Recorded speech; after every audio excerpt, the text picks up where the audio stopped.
Bismillah Rahman Rahim. Assalamu alaikum everyone.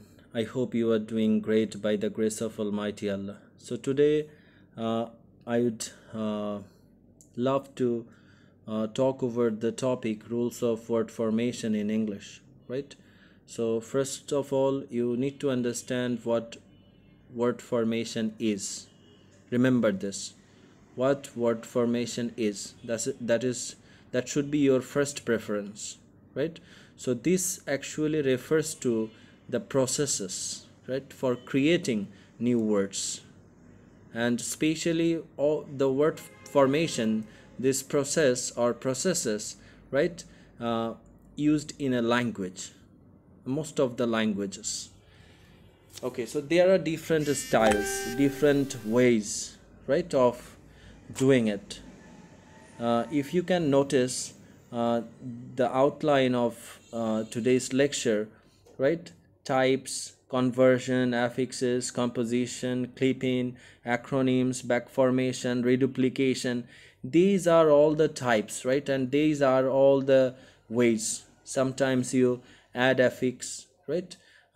You remove affix, that is called backformation, right? Sometimes you combine different words to form one, right, দুইটা শব্দ পৃথক শব্দ আছে, সেই দুটাকে সংযুক্ত করে নতুন একটা শব্দ আপনি তৈরি করেন। অনেক ক্ষেত্রে অনেক সময় আপনি কি করেন, ইউ শর্টেন এ ওয়ার্ড, একটা শব্দকে কমিয়ে ফেলেন, রাইট।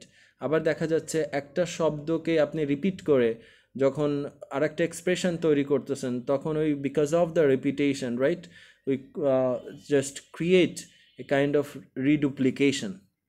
তো এমন কিছু টাইপ নিয়েই আমি আজকে ইনশাল্লাহ আলোচনা করার চেষ্টা করব। এত কঠিন কোনো বিষয় না, জাস্ট আপনাকে এই স্টাইলগুলো, এই ওয়েসগুলো মনে রাখতে হবে। Okay, here is the overview of the word formation, the definition of word formation, right? Again, you see for your memory, it is the creation of new words from existing ones in the English language. So this is how you understood it before. I already shared the definition. তো এর প্রয়োজনীয়তাটা বলে দিচ্ছে যে it is crucial for expanding vocabulary বাড়ানোর জন্য এটা একটা উপায় হইতে পারে, এবং that would enhance, right, communication skills, that would increase our skills, right, for communication. Okay, in our next part, right, different types of word formation are introduced. এর মধ্যে আছে কনভার্সন, রাইট, এর মধ্যে আছে অ্যাফিক্সেশন, কম্পোজিশন অ্যান্ড মোর। তো এখানে conversion বলতে আমরা বুঝছি যে changing part of speech without altering spelling.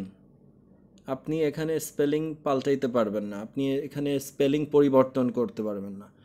Spelling পরিবর্তন না করে আপনাকে কি করতে হবে, ওই শব্দটার পার্ট অফ স্পিচটাকে চেঞ্জ করতে হবে। যেমন if you are going to make a phone call, এই ফোন কল, এই কলটা কিন্তু একটা নাউন, রাইট। কিন্তু আপনি যখন বলছেন আই এম কলিং হিম বা আই কল ইউ, তাহলে I am going to call you, এই কলটা কিন্তু আপনার একটা ভার্ব। তাহলে একদিকে আপনি খেয়াল করেন যে এটা একটা নাউন, আবার অন্যদিকে একই শব্দ, রাইট, এটা একটা ভার্ব। তো এটাকে কনভার্সন বলে। ওকে, নেক্সট অ্যাফিক্সেশন, রাইট। অ্যাফিক্সেশনের সময় দেখা যাচ্ছে আমরা কি করি, মূল শব্দের সাথে তার আগে অথবা পরে বা তার মাঝখানে আমরা কিছু শব্দাংশ যুক্ত করি, তাদের নিজস্ব কিছু অর্থ থাকতে পারে। when you add these prefixes, suffixes, right, you create new words. যেমন হ্যাপি যদি একটা শব্দ হয়ে থাকে, আমরা আনহ্যাপি করি, রাইট। এটাকে আমরা প্রেফিক্স অ্যাড করে করছি, যে হ্যাপি আসে কিন্তু আমরা কি করছি, আনহ্যাপি করে দিচ্ছি। আবার হ্যাপির সাথে যদি আমরা নেস অ্যাড করে দিই, হ্যাপিনেস, এখানে আমরা সাফিক্সটা অ্যাড করি, যেমন টিচারের ক্ষেত্রে করছে, যে টিচ, তার সাথে সাফিক্স ইয়ার অ্যাড করে দিয়েছে, রাইট, টিচার হয়ে গিয়েছে, রাইট। তো এই জিনিসটা আমরা অ্যাফিক্সেশনের ক্ষেত্রে করে থাকি। অ্যাফিক্সেশনের পরে আমরা যেটা নিয়ে কথা বলবো, মানে যেগুলো নিয়ে কথা বলবো, সেগুলো including composition, right, clipping, acronym, backformation, reduplication. These are the ways of word formation, right? তো এগুলো আমরা দেখার চেষ্টা করব। যে how they actually work in making words, expressions. Okay, so first here we get the conversion. Already আমি এই আলোচনাটা করেছি, আপনারা এখন সহজভাবেই বুঝতে পারবেন। এখানে দুইটা উদাহরণ দিয়ে দিয়েছে, I will email you, আর একটা বলতেছে যে she will text him. দেখেন টেক্সট শব্দটা ইমেইল শব্দটার সাথে তো আপনাদের পরিচিতি আছে, রাইট? তো আপনারা জানেন এই ইমেইল, টেক্সট, এই শব্দগুলোকে আপনারা কিভাবে ব্যবহার করেছেন? নাউন হিসেবে ব্যবহার করছেন। কিন্তু ইন দিস কনটেক্সট, রাইট, এখানে কি আপনারা মনে করেন যে নাউন হিসেবে ব্যবহার করেছেন? না, এগুলোকে আপনারা ব্যবহার করছেন হচ্ছে ভার্ব হিসেবে, যে I will email you, right, she will text him. তো এইটাই বলতে চাচ্ছে কনভার্সনের ক্ষেত্রে, যে আপনি you can't alter the spelling, right, but you keep them same, but you use them, right, at different settings by different suppose functioning of words, যেগুলাকে আমরা দেখা যাচ্ছে তাদের পার্টস অফ স্পিচগুলোকে পাল্টিয়ে দিয়ে আমরা ব্যবহার করার চেষ্টা করতেছি, রাইট? যদি আপনি ধরেন গুগল যদি একটা নাউন হয়ে থাকে, ধরেন এই গুগলটাকে আবার আপনি, right, I am going two Google some facts on suppose net, on internet. তো আপনি কি করতেছেন, গুগলটাকে দেখেন আবার একদিকে একইভাবে আপনি নাউন হিসেবে ব্যবহার করতেছেন, আবার একই সাথে আপনি ভার্ব হিসেবে ব্যবহার করতেছেন। তো এটা খুবই সহজ, এটা আপনারা পারবেন। এমন শব্দ বাটার হইতে পারে, রান হইতে পারে, রাইট? এরপরে অ্যাফিক্সেশনের কথাটা আমি বলেছিলামই, যে প্রেফিক্সেস আর সাফিক্সেস আপনি এখানে সাধারণত ইংরেজি শব্দগুলোতে ব্যবহার করতেছেন, এবং সেগুলো একটু নোটিস করার চেষ্টা করবেন যে এগুলো কিভাবে হচ্ছে, রাইট? যে অ্যাফিক্সেশনের বিষয়টাই কিন্তু এই, যে এটা প্রেফিক্সকে ইনভলভ করতেছে। Affixation involves adding prefixes or suffixes to base words, যেটাকে আমরা বলতেছিলাম যে, রাইট, যেটা মূল শব্দের সাথে আপনি শব্দাংশ যুক্ত করে দিচ্ছেন, এবং শব্দাংশ যুক্ত করেই নতুন শব্দ, you are creating new words. তো এটা কি এত কঠিন কিছু? আপনারা অবশ্যই ইনশাল্লাহ পারবেন। বলছে prefixes are added at the beginning of a word, right? যেটা ধরেন ভিউ যদি একটা শব্দ হয়ে থাকে, আপনি বলেন প্রিভিউ, তো দেখেন প্রেফিক্সটা ব্যবহার করে আপনি বলতেছেন প্রিভিউ, রাইট? আবার কুইক যদি শব্দ হয়ে থাকে, আপনি সেটার সাথে ly অ্যাড করে দিচ্ছেন, কুইকলি, রাইট? এখানে অ্যাফিক্সেশনের মানে প্রেফিক্সের কিছু উদাহরণ আছে, খেয়াল করে দেখেন। Disgrace, right? এখানে সাফিক্সের উদাহরণ আছে।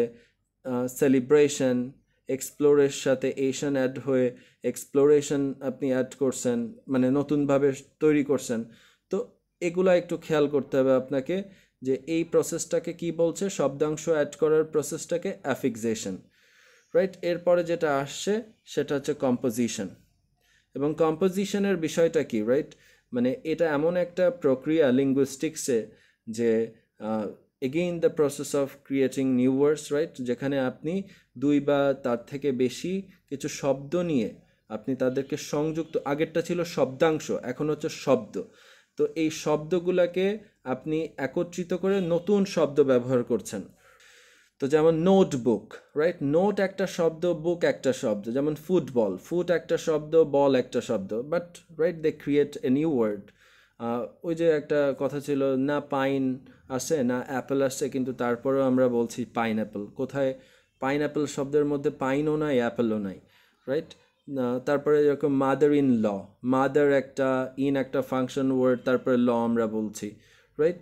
এখানে ওয়াটারফল, ওয়াটার একটা, ফল একটা, বুক একটা, কেস একটা, এগুলোকে অ্যাড করছেন, অ্যাড করে নতুন শব্দ আপনি তৈরি করে ফেলছেন।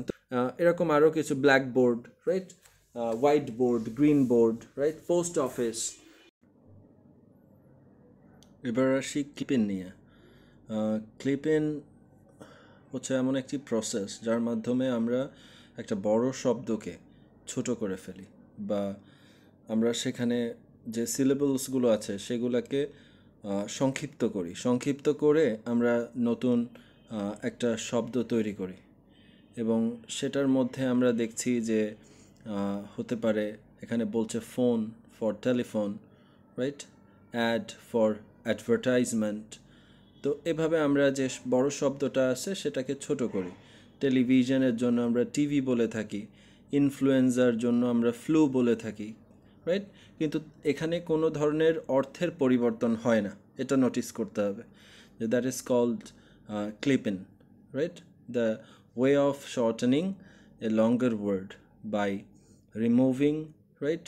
Maybe one syllable, or there can be more, but we can't change the word's meaning. Okay, here acronyms come. তো অ্যাক্রোনিমে হচ্ছে একটা expression formed from the initial letters of words, হতে পারে একটা ফ্রেজের থেকে আমরা নিয়ে থাকি, right? And with the letters we combine the letters and we create a new word. যেমন স্কিউবা, স্কিউবা যদি হয়ে থাকে যে self contained under water breathing apparatus, তো এটাকে আমরা সংক্ষিপ্ত আকারে বলে থাকি স্কিউবা। তো এভাবেই আমরা অ্যাক্রোনিমগুলো তৈরি করতে পারি। যেমন এখানে নাসা, এফবিআই, ইউনেস্কো এগুলোর উদাহরণ আছে। ব্যাক ফরমেশনের কথা কিন্তু শুরুতে আমি বলেছিলাম যে আমরা উদাহরণ দিয়েই বোঝার চেষ্টা করি। এখানে এডিটরের কথা বলছে, তো এডিটর এই শব্দটার right, editor, the noun editor existed first, এটা মনে রাখতে হবে। তো এরপরে যখন আমরা ভার্ব করতেছি আমরা কি করতেছি, আমরা ওই সাফিক্স যে ও আর বা অর যেটা ছিল সেটাকে আমরা রিমুভ করে দিচ্ছি, রাইট? তো এটাকে এর মাধ্যমে আমরা কি করতেছি, ওটাকে রিমুভ করার পরে by removing the suffix we are making edit. অথবা এখানে আর একটা বলছে যে ফ্রম এডিটোরিয়াল আমরা এডিটর শব্দটাকে পেয়েছি। তো এই পেছনের যে শব্দাংশগুলো আছে সেগুলোকে সরিয়ে দিয়ে আমরা যখন একটা নতুন শব্দ তৈরি করি সেটাকেই আমরা ব্যাক ফরমেশন হিসেবে ধরে নিচ্ছি, ঠিক আছে? যেমন ডোনেশন টু ডোনেট, ঠিক আছে? তো এটা ব্যাক ফরমেশন, এখানে বলেই দিচ্ছে যে donate from donation.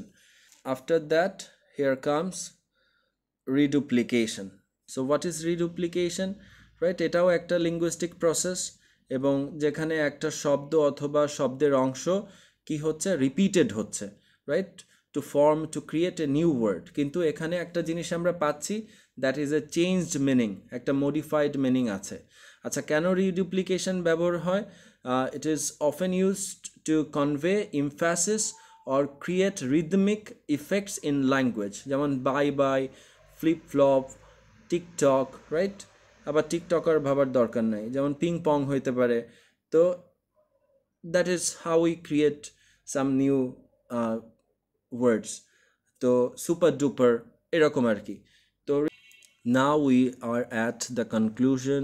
I'm concluding it by saying this, that we must know the policies, the rules of word formation, because if we know the rules, if we know the methods, right, which could change the existing words, right, if we know how to combine the word elements to produce new terms, right, we can enlarge our vocabulary, we could increase our right skill, right, and the skill would be for the communication. So that is it, that is for today. Hope I'm going to see you with our new content, right? তো সবাই ভালো থাকবেন, আজকে এই পর্যন্তই। Next time অন্য আর একটা topic নিয়ে আপনাদের সাথে কথা হবে ইনশাল্লাহ। আপনাদের জন্য দোয়া রইল, আপনারা আমার জন্য দোয়া রাখবেন। সবাই ভালো থাকবেন। আসসালামু আলাইকুম।